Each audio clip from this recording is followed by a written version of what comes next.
ஜெபம் செய்வோம்.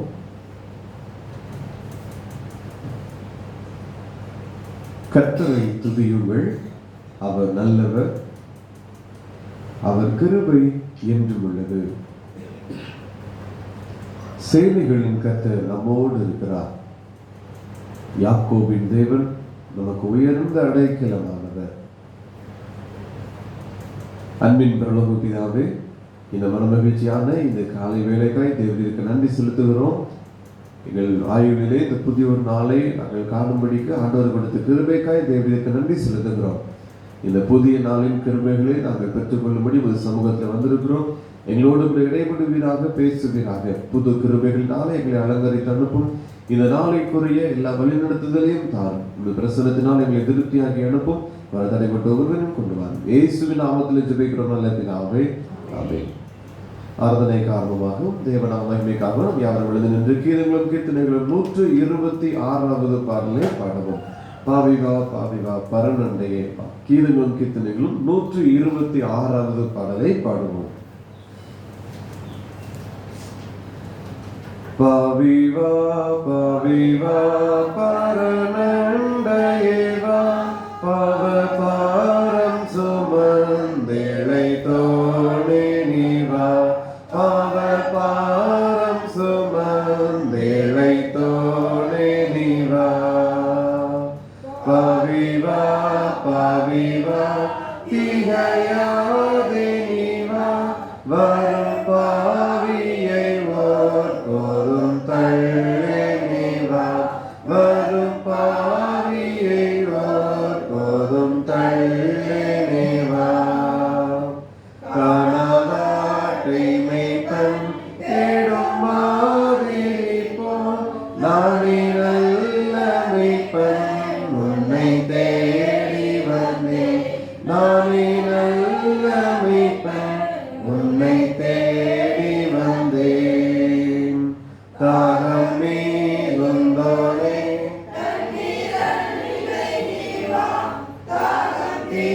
தீர்த்திடுவேன் ஜீவ தண்ணீரினால், தாகம் தீர்த்திடுவேன் ஜீவ தண்ணீரினால்.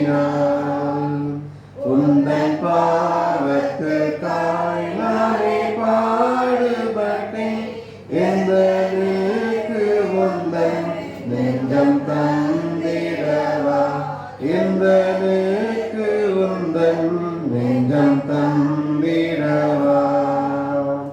உனக்காய் மரித்தேன் இனகோரமதாய், எனக்கே உன்னையே படைப்பாய் நீதமே, எனக்கே உன்னையே படைப்பாய் நீதமே. பாவிவா பாவிவா பரநண்டையேவா, பாவ பாரம் சுமந்திழை தோணே நீவா, பாவ பாரம் சுமந்திழை தோணே நீவா. பிதா குமாரன் பரிசுத்த ஆவியின் நாமத்தினாலே ஆமென். பரமண்டலத்தில் இருக்கிற எங்கள் பிதாவே, நாமம் பரிசுத்தப்படுவதாக.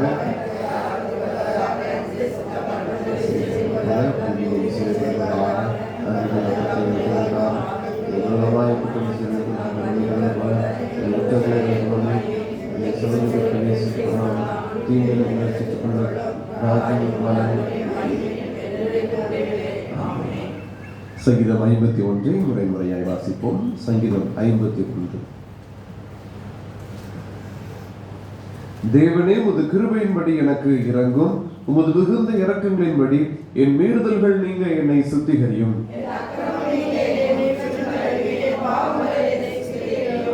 என் மீறுதல்களை நான் அறிந்திருக்கிறேன், என் பாவம் எப்பொழுதும் எனக்கு முன்பாக நிற்கிறது.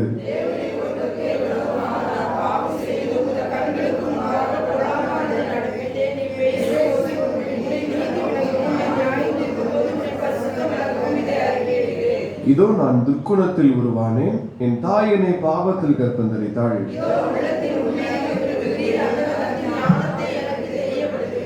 நீர் என்னை ஈசோப்பினால் சுத்திகரியும், அப்பொழுது நான் சுத்தமாவேன்.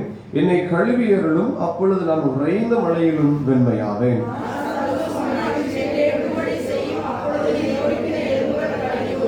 என் பாவங்களை பாராதபடிக்கு நீர் உமது முகத்தை மறைத்து என் அக்கிரமங்களை எல்லாம் நீக்கி அருளும்.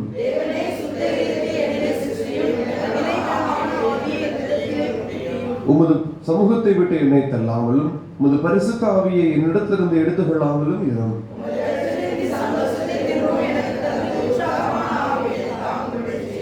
அப்பொழுது பாதகருக்கு உமது வழிகளை உபதேசிப்பேன், பாவிகள் உம்மிடத்தில் மனம் திரும்புவார்கள்.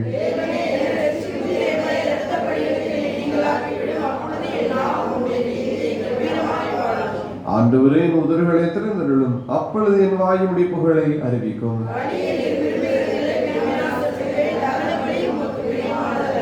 தேவனுக்கு இருக்கும் பலிகள் நொறுங்குண்ட ஆவிதான். தேவனே, நொறுங்குண்டதும் நறுங்குண்டதுமான இருதயத்தை நீர் புறக்கணியீர்.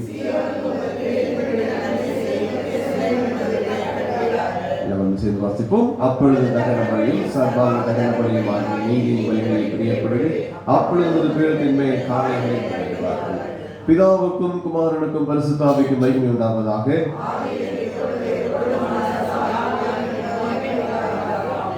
விசுவாசத்தை அறிக்கை செய்வோம். வானத்தையும் பூமியையும் படைத்த சர்வ வல்லமையுள்ள பிதாவாகிய தேவனை விசுவாசிக்கிறேன். அவருடைய ஒரே குமாரனாகிய நம்முடைய நாதர் இயேசு கிறிஸ்துவை விசுவாசிக்கிறேன். அவர் பரிசுத்தாவினாலே கன்னிமரியாளுக்கு பிறந்தார். கொஞ்ச நாட்டின் காலத்தில் பாடுபட்டு சிலை அறையுண்டு மறைத்து அகப்பட்டு பாதாளத்தில் இறங்கினார். 3ஆம் நாள் மதித்தூரத்தில் எழுந்தினார். அவரிடத்திற்கு சர்வ வல்லமையுள்ள பிதாவாகிய தேவன் எதிர்பார்த்து வீற்றிருக்கிறார். அவரிடத்தில் உயிர்நோயும் மருத்துவம் நியாயத்திற்கு வருவார். பரிசுத்தாவியை விசுவாசிக்கிறேன். பொதுவாக இருக்கிற பரிசுத்த சபை பரிசுத்தவர்களை பாவங்களை சரீரம் இருக்கிறது நித்திய ஜீவன் என்று விசுவாசிக்கிறேன்.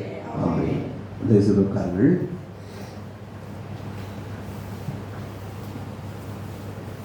அறிவிப்பு. இன்று மதியம் 12 மணிக்கு பெண்களுக்கு சென்ற ஜெப கொள்கை திருமதி தவசி மணி அவருடைய இல்லத்தில் நடைபெறும். பெண்கள் அனைவரும் தவறாது கலந்து கொள்ள அன்போடு நினைவுபடுத்துகிறோம். இந்த நாளில் நாம் தியானத்திற்காக எடுத்துரைகளை வாசிக்கலாம். ஓசியா தீர்க்க தரிசன புத்தகத்தின் 9வது அதிகாரம் 1வது வசனம். ஓசியா 9:1.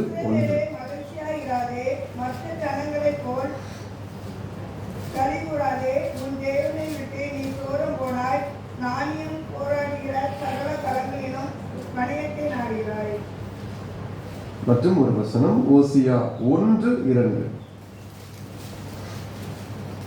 கர்த்தர் ஓசியாவை கொண்டு உரைக்க தொடங்கின போது கர்த்தர் ஓசியாவை நோக்கி, நீ போய் ஒரு சோர ஸ்திரீயையும் சோர பிள்ளைகளையும் உன்னிடமாக சேர்த்துக்கொள்.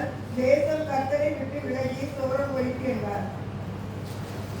இந்த 2 வசனத்திலேயும் நாம் பொதுவாக ஒரு காரியத்திலே இதில் சொல்லப்பட்டிருக்கிற காரியங்களை நாம் பார்க்கலாம்.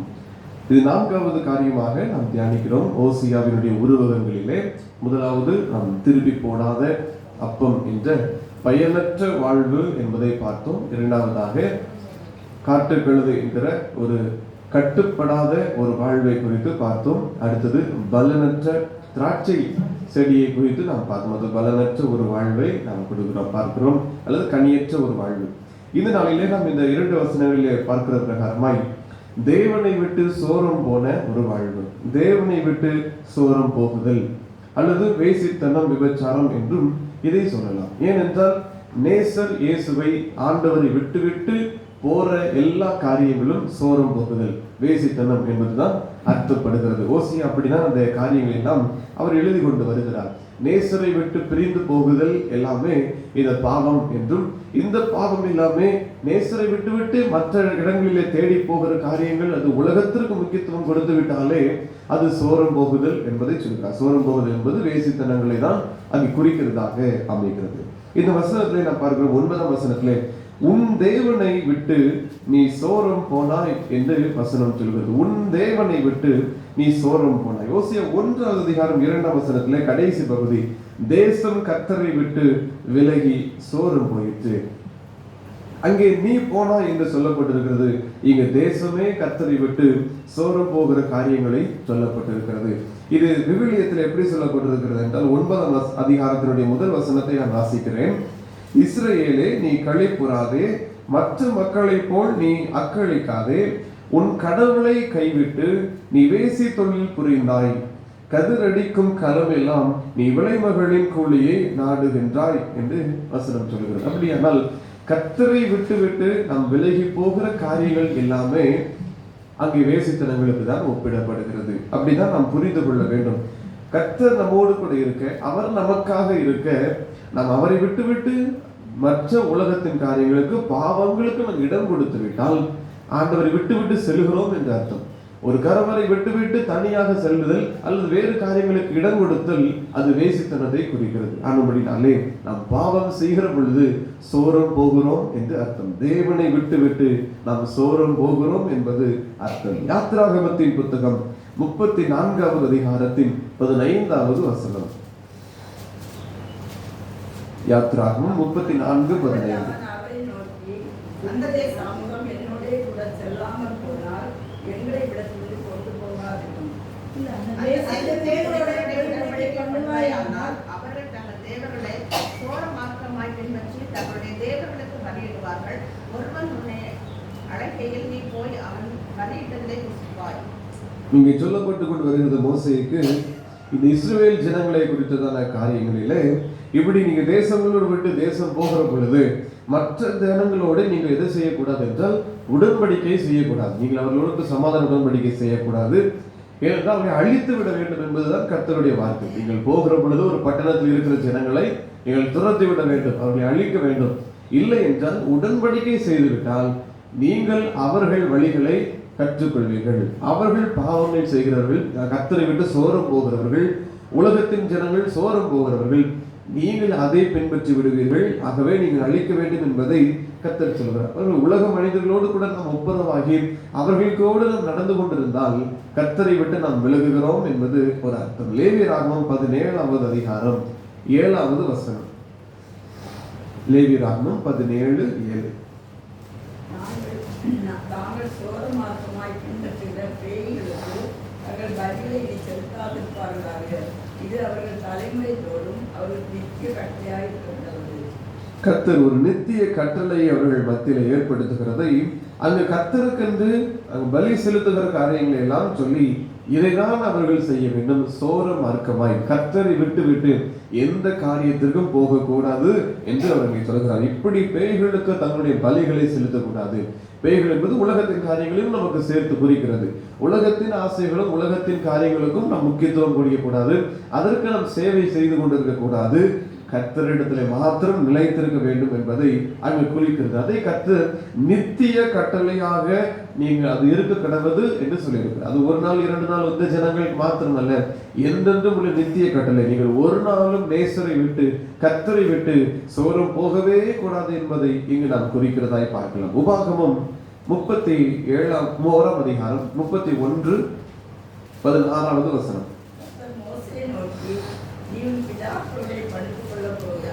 இந்த ஜனங்கள் எழுப்பி தாங்கள் போயிருக்கும் தேசத்தில் உள்ள அந்நிய தேவர்களை சோரமார்க்கமாய் பின்பற்றி என்னை விட்டு தங்களுடனே நான் பண்ணின உடன்படிக்கையை மீறுவார்கள். இங்கே கர்த்தர் மோசே மூலமாய் சொல்கிற காரியங்களை பார்க்கிறோம். இப்படி நீ பிதாக்களோட படுத்துக்கொள்ள, நீ மரித்து பின்பதாக இந்த ஜனங்கள் வழி நடத்த ஆள் இல்லாதே போவார்கள். ஆனபடினாலே என்ன செய்வார்கள் என்றால் தங்கள் வழிகளுக்கு ஏற்றபடி அந்த அந்நிய தேவர்களை சோர மார்க்கமாய் பின்பற்றி என்னை விட்டு தங்களுடனே நான் பண்ணின உடன்படிக்கையை மீறுவார்கள். கர்த்தர் இதுவரைக்கும் நம்மோடு கூட உடன்படிக்கை செய்து வாக்குறுத்தம் செய்து நம்மை நடத்தி கொண்டு வருகிறார். ஆனால் சில வேளைகளிலே கர்த்தரை விட்டு விட்டு இந்த உலகத்தின் காரியங்களுக்கு, உலகத்தின் ஆசைகளுக்கு, நம்முடைய மாம்சத்தின் காரியங்களுக்கே நேர நாம் ஓடுகிற பொழுது கர்த்தரை மறந்து ஓடுகிறோம் என்பதை நாம் நினைவிலே வைத்துக் கொள்ள வேண்டும். கர்த்தரை விட்டு விட்டு போகிறோம் என்பதை நாம் ஒரு நாளும் மறக்க கூடாது. அவரை விட்டு விட்டு, நேசரை விட்டு விட்டு, நமக்கான அந்த மனவாளனை விட்டு விட்டு நாம் பிரிந்து போகிறோம், சோரம் போகிறோம் என்பதை நாம் கண்டிப்பாக நினைவிலே கொள்ள வேண்டும். அவர் நமக்கானவர், நமக்காக காத்திருக்கிற தேவன். அவரை விட்டுவிட்டு நாம் பாவத்திற்கு இடம் கொடுக்கிற பொழுது நாம் அவரை விட்டுவிட்டு வேசித்தனங்களுக்குள்ளாய் செல்கிறோம் என்பதிலே இந்த ஒரு மாற்று கருத்தும் இல்லை. நியாயாதிபதிகள் 2வது அதிகாரம் 17வது வசனம். நியாயாதிபதிகள் 2:17.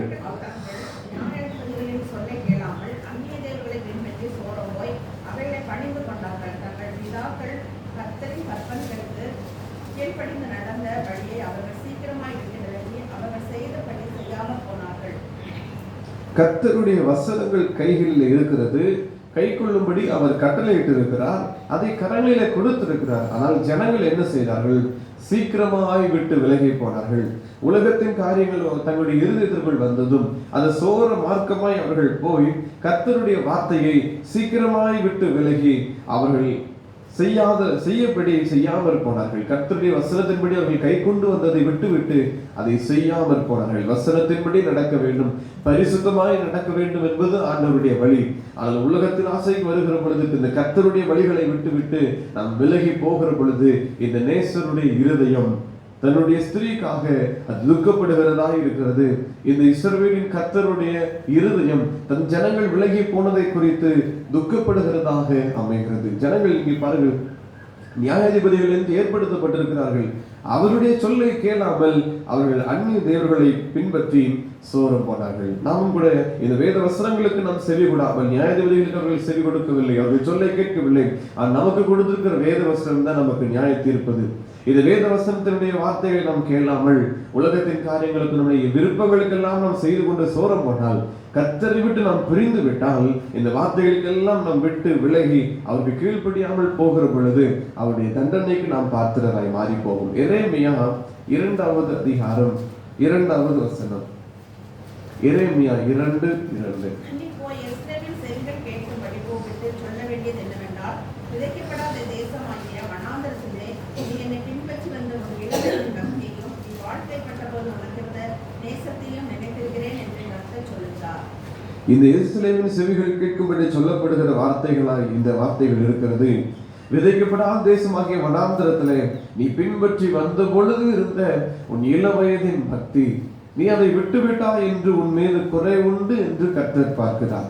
இள வயதிலே அந்த இருந்த பக்தி, ஆரம்ப காலகட்டங்களிலே கர்த்தர் மீது, நேசர் மீது இருந்த அந்த பக்தி கர்த்தர் பார்க்கிறார், கர்த்தர் நம்மை காண்கிறார், அவர்கள் எல்லாவற்றிலும் நமக்கு இந்த காரியங்களை செய்வார் என்று சொல்லி அவ்வளவாய் பக்தியாய் நடந்து வந்த அந்த வழிகளை விட்டு அதை மறந்து போனதை நினைக்கிறேன் என்று சொல்கிறார். நீ வாழ்க்கைப்பட்ட பொழுது இந்த நேசம், அந்த உனக்கு இருந்த நேசத்தை நீ விட்டுவிட்டாய் என்பதை நான் நினைக்கிறேன் என்று கர்த்தர் சொல்கிறார். அதே அதிகாரத்தில் 20வது வசனத்தை நாம் பார்க்கிற பொழுது, பூர்வ காலந்துவங்கி நான் உன் முகத்தடியை முறித்து உன் கட்டுகளை அறுத்தேன், நான் அடிமைப்படுவதில்லை என்று நீயும் சொன்னாயே, ஆகிலும் உயரமான சகல மேட்டின் மேலும் பச்சையான சகல மரத்தின் கீழும் நீ வேசியாய் திரிந்தாய். இந்த உலகத்தின் காரியங்களுக்கு என்னென்னலாம் ஆசைகள் உண்டோ அது எல்லா இடங்களுக்கும் இடையில நீ சிக்கொண்டிருக்கிறாய். நான் உன்னை விடுதலை பண்ணினேன், நான் விடுதலையாக இருக்க விரும்புகிறேன் என்றும் கூட நீ சொன்னாய். ஆனாலும் நீ அடிபட்டு இருக்கிறாய், நீ ஒருவேளை பிடிபட்டு இருக்கிறாய், கட்டுகளுக்குள் நீ இருக்கிறாய் என்று அங்கே சொல்லுகிற காரியங்களை பார்க்கிறோம். அவர்கள் உலகத்தின் ஆசைகளுக்குள் நாம் வருகிற பொழுது கர்த்தரை விட்டு நாம் இப்படி வேறொரு காரியங்களுக்குள்ள இசைந்து போகிறோம் என்பதை அவர் மிகவும் துக்கத்தோடு கூட பார்க்கிற தேவனாயிருக்கிறார். எரேமியா 20வது அதிகாரம் 30வது வசனம். எரேமியா 20:30.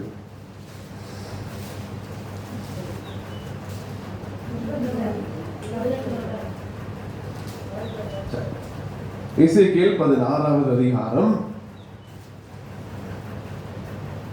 15வது வசனம்.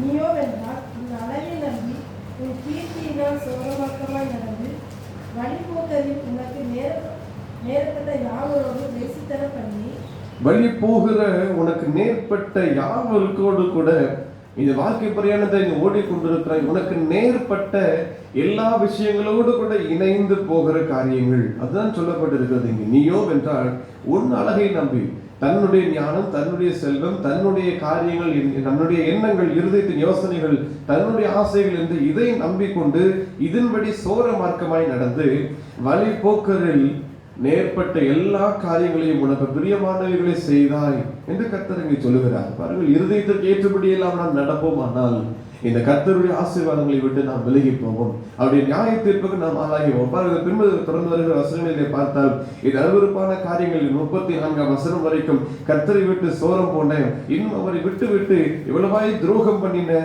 இந்த காரியங்கள் எல்லாம் சொல்லப்பட்டிருக்கிறது. 23ஆம் வசனத்துல எச்சரிப்பின் செய்தி சொல்லுகிறார். ஐயோ உனக்கு ஐயோ என்று கர்த்தராகிய ஆண்டவர் சொல்கிறார். நீ செய்த பொல்லாப்புகள் எல்லாம் தவிர நீ உனக்கு இந்த காரியங்களை செய்த எல்லாவற்றிலையும் இது திரளாய் பெறுகிறது. கர்த்தருக்கு விரோதமாய் செய்த துணிகரங்கள் திரளாய் பெருகினது. ஒன்றல்ல, இரண்டு அல்ல. அவருக்கு விரோதமாய் செய்த அந்த எரிச்சல் ஊட்டுகிற காரியங்கள், கர்த்தரை விட்டுவிட்டு நேசரை விட்டுவிட்டு சோரம் போன காரியங்கள் எரிச்சல் ஊட்டுகிறதாய் அது பெருகி இருக்கிறது என்று கர்த்தர் எழுதுகிறார்.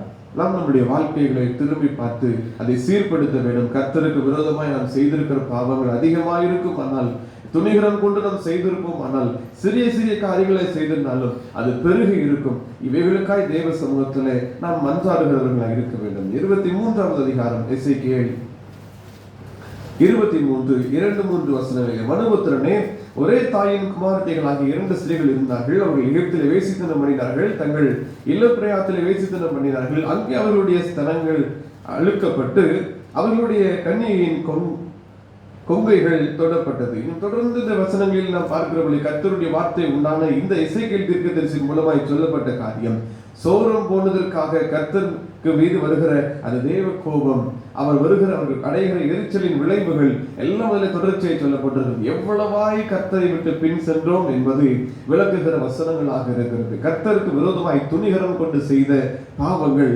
அவரை வேதனைப்படுத்துகிறதாய் இருக்கிறது. ஏசாயா தீர்க்கதரிசியின் புத்தகம் 22வது அதிகாரம் 13-14 வசனம். ஏசாயா 22 13-14 வசனம். சந்தோஷித்து கழித்து ஆடு மாடுகளை அடித்து இறைச்சியை சாப்பிட்டு திராட்சரசத்தை குடித்து புசிப்போம் குடிப்போம் நாளைக்கு சாவோம் என்று சொல்வீர்கள். மெய்யாகவே நீங்கள் சாகும் மட்டும் இந்த அக்கிரமம் உங்களுக்கு நிவர்த்தியாவதில்லை என்று சேனைகளின் கர்த்தராகிய ஆண்டவர் சொல்கிறார் என்பது என் செவி கேட்கும்படி சேனைகளின் கர்த்தரால் தெரிவிக்கப்பட்டது. இங்கே இந்த எருசலேமின் மீது வருகிற தரிசனங்கள் தான் இந்த அதிகாரத்திலே தரிசன பள்ளத்தாக்கினுடைய பாரம், எருசலேமினுடைய அந்த பாரத்தை தான் இந்த 22வது அதிகாரத்திலே தீர்க்கதரிசிக்கு உண்டாகிறது. அவர் சொல்லிக் கொண்டு வருகிற பொழுதுதான் இந்த காரியங்களை சொல்லுகிறார். நீ எவ்வளவாய் பாவம் செய்தாய் என்று சந்தோஷித்து கழித்து, இன்னும் ஆடு மாடுகளை அடித்து இறைச்சியை சாப்பிட்டு திராட்சரசத்தை குடித்து புசிப்போம் குடிப்போம் நாளைக்கு சாபம் என்று சொல்கிறீர்கள். தங்களுடைய இஷ்டப்படி இந்த உலகத்தின் ஓட்டங்கள் சிறிய ஓட்டங்கள் தான். ஆகவே நம்முடைய எண்ணங்கள் போல வாழ்ந்து விடுகிறது, நம்முடைய செய்கைகள் போல வாழ்ந்து விடுகிறது, யோசனைகளுக்கு என்னென்ன தென்படுகிறதோ எல்லாவற்றையும் நிறைவேற்றிக் கொள்கிறது. இந்த உலக ஓட்டம் கொஞ்ச நாள், ஆகவே செய்கிற வரைக்கும் மகிழ்ச்சியா இருப்போம் என்பதல்ல வாழ்க்கை. அங்கே அடுத்த வசனத்திலே பார்க்கிறோம், மெய்யாகவே நீங்கள் சாக மட்டும் அந்த அக்கிரமம் உங்களுக்கு நிவர்த்தி ஆவதில்லை. அக்கிரமங்கள் பாவங்கள் நிவர்த்தி செய்கிற ஒரே வல்லமை உடையவர் இயேசு கிறிஸ்து மாத்திரம்தான். ஆனால் அவருடைய வார்த்தைகள் உண்டாகிறது. அவருக்கு விரோதமாக சோரம் போன பின்புதாக அவர் என்ன சொல்கிறார்? இனி நீ அதை என்ன செய்யப்படுவதில்லை, இந்த பாவங்கள் நிவர்த்தி ஆக்கப்படுவது இல்லை, நிவர்த்தி செய்வது இல்லை. அவருடைய ரத்தம் பரிசுத்தப்படுத்துகிறது. அவர் சிலுவை எல்லாவற்றையும் சுமந்திருக்கிறார், உண்மைதான். ஆனாலும் மீண்டும் மீண்டுமாய் கர்த்தருக்கு கோபம் ஓட்டி அவரை விட்டு சோரம் போனால் அவருடைய வார்த்தையை சொல்லுகிறது, இந்த அக்கிரமங்கள் உங்களுக்கு நிவர்த்தியாவதில்லை. இன்னும் பின்னாடி பார்க்கலாம், தொடர்ச்சியாக வருகிற இந்த காரியங்களை எல்லாம் இது எல்லாமே அங்கே சேனைகளின் கர்த்தர் சொல்லுகிறார் என்று சொல்ல வேண்டும் என்று அவர் சொல்லுகிற காரியங்களை பார்க்கலாம். எரேமியா தீர்க்கதரிசியின் புத்தகம் 44வது அதிகாரம் 17வது வசனம். எங்கள் வாயில் சொல்லப்பட்ட எல்லா வார்த்தையும் நாங்கள் செய்து வானராட்சிக்கு தூபம் காட்டி அவளுக்கு வான பலிகளை வார்ப்போம். நாங்களும் எங்கள் பிதாக்களும் எங்கள் ராஜாக்களும் எங்கள் பிரபுக்களும் யூதா பட்டணங்களிலும் எருசலேமின் வீதிகளிலும் செய்தது போலவே செய்வோம். அப்பொழுது நாங்கள் அப்பத்தினால் திருப்தியாகி ஒரு பொல்லாப்பையும் காணாமல் வாழ்ந்து வருகிறோம். இங்கே பார்க்கிறோம், அவர்களுடைய சோரம்போன்னு ஒரு வாழ்க்கையை தான் அங்கே சொல்லப்பட்டு இருக்கிறது. அவர்கள் தங்களுக்கு ஏற்றபடி இந்த வனாந்தரங்களிலே, தெருக்களிலே, இந்த வீதிகளிலே, பட்டணங்களிலே எப்படி வாழ்ந்தார்களோ அதே போல நாங்கள் செய்வோம் என்று சொல்லுகிற இந்த ஜனங்களுடைய வார்த்தைகளை தான் நாம் பார்க்கிறோம். இந்த பழைய பாவங்களை விட்டு தான் நாம் கர்த்தருக்கு முன்பதாக பரிசுத்த ஜாதியாய் நடக்க வேண்டும். இன்னும் போல ஒரு வாழ்க்கையை வாழ்ந்து கொண்டிருப்பது அல்ல. அங்கே பார்க்கும் ஜனங்கள் தங்களுக்கு ஏற்றபடி யூதா பட்டணங்களிலும் வீதிகளிலும் தங்கள் இருதயத்திற்கு ஏற்றபடி செய்தார்கள். இந்த இருதயத்திற்கு ஏற்றபடி வாழுகிற வாழ்க்கையை விட்டு ஆண்டவருடைய இருதயத்திற்கு ஏற்றபடி நாம் வாழ வேண்டும். நேசர் நமக்கு என்ன சொல்லுகிறார், இந்த நேசர் நம்மோடு கூட என்ன பேச விரும்புகிறார், இந்த நேசருக்கு இருதயத்திற்கு ஏற்ற காரியம் எது, அதை பார்த்து நாம் வாழ வேண்டும். சோரம் போகிற நம்முடைய வாழ்க்கையை விட்டு கர்த்தரோடு வாழ வேண்டும். ஓசையா தீர்க்கதரிசியின் புத்தகம் 8வது அதிகாரத்தினுடைய 12வது வசனத்திலே நாம் பார்க்கிறோம், வேதத்தின் மகத்துவங்களை எழுதி கொடுத்தேன், ஆனால் அதை என்ன நினைத்தார்கள்? அந்நிய காரியமாய் எண்ணி விட்டார்கள். நான் எப்படி நடக்க வேண்டும் என்கிற காரியங்களை எழுதி கை கொளுத்தும்படி அவர்களுக்கு கொடுத்திருந்தேன். ஆனால் அவர்கள் என்ன செய்தார்கள்? அதை விட்டு விட்டார்கள், அதை அந்நிய காரியமாய் பார்த்தார்கள் என்று நாம் இந்த வசனங்களை பின்பற்ற வேண்டும். அதற்காக தான் நம்முடைய கரங்களில் கொடுக்கப்பட்டிருக்கிறது. இதை நாம் அந்நிய காரியமாய் பார்க்கிறதுக்கு அல்ல, இதை வாசித்து இதன்படி வாழ்வதற்கு தான் நாம் அழைக்கப்பட்டிருக்கிறோம். இதுதான் பரிசுத்தருடைய வழி, இதுதான் பரிசுத்த இருதயத்திற்கு ஏற்ற வழி.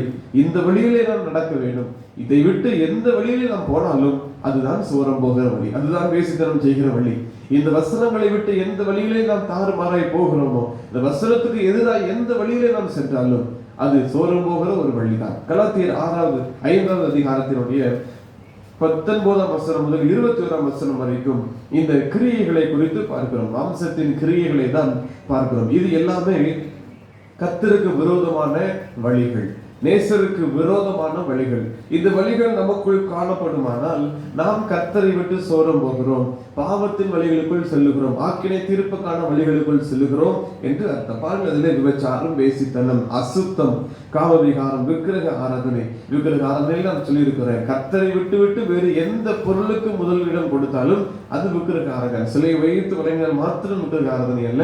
முதலிடம் வேறு எந்த பொருளுக்கு, ஒரு புகைப்படத்திற்கோ, ஒரு மனிதனுடைய முன்னவர்களுடைய படத்திற்கோ, அல்லது வேறு எந்த காரியத்திற்கோ, உலகத்தின் சொத்துக்களுக்கோ, பணத்திற்கோ, எந்த காரியத்திற்கு முதலிடத்தை கொடுத்தாலும், பிள்ளைகளுக்கோ அல்லது பெற்றோர்களுக்கோ கொடுத்திருந்தாலும் அது விக்கிரக ஆராதனை. பாருங்கள், தொடர்ச்சி. விக்கிரக ஆராதனை, பில்லி சூனியம், பகை, விரோதம், வைராக்கியம், கோபம், சண்டை, பிரிவினை, மார்க்க பேதம், பொறாமை, கொலை, வெறிகள், களியாட்டுகள்.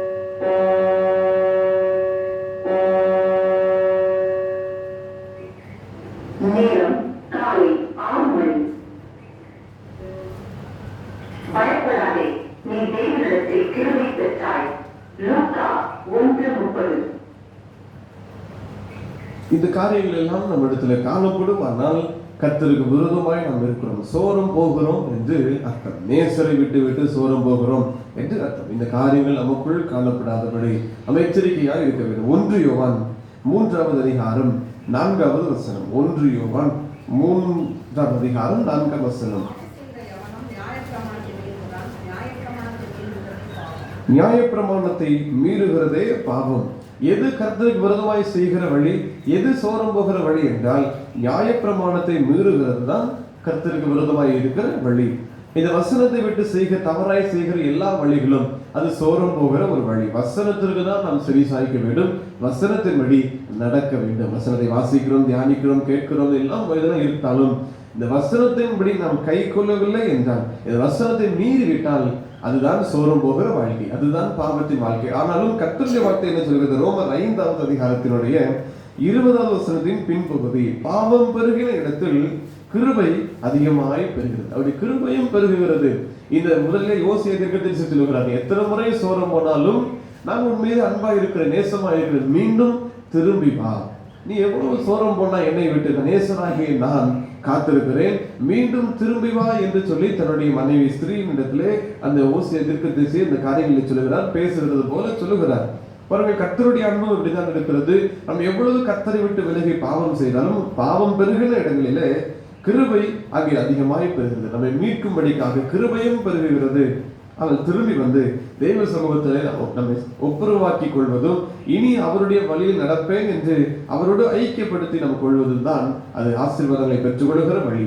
நீதிமொழிகள் 16வது அதிகாரத்தினுடைய 6வது வசனம். நீதிமொழிகள் 16:6.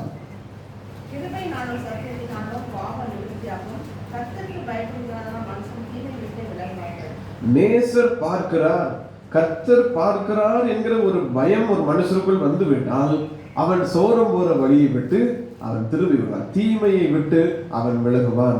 கர்த்தர் பார்க்கிறார் என்கிற பயம் ஒரு மனுஷனுக்குள் வேண்டும். இந்த பயம் வந்துவிட்டால் அவனுடைய வாழ்க்கை எல்லாமே சீர்பட்டு விடும். பாவம் செய்வதற்கு அவன் பயப்படுவான், கர்த்தர் பார்க்கிறார் என்று சொல்லி.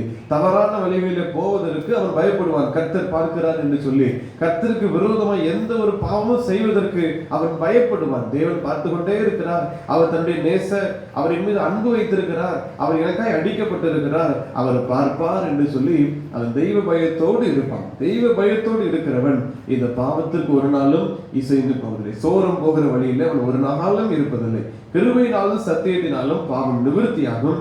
கர்த்தருக்கு பயப்படுகிறதினால் மனுஷர் தீமையை விட்டு விலகுவார்கள். இந்த தெய்வ பயம் வேண்டும். கடைசியாக 1 சாமுவேல் 7வது அதிகாரத்தினுடைய 6வது வசனம்.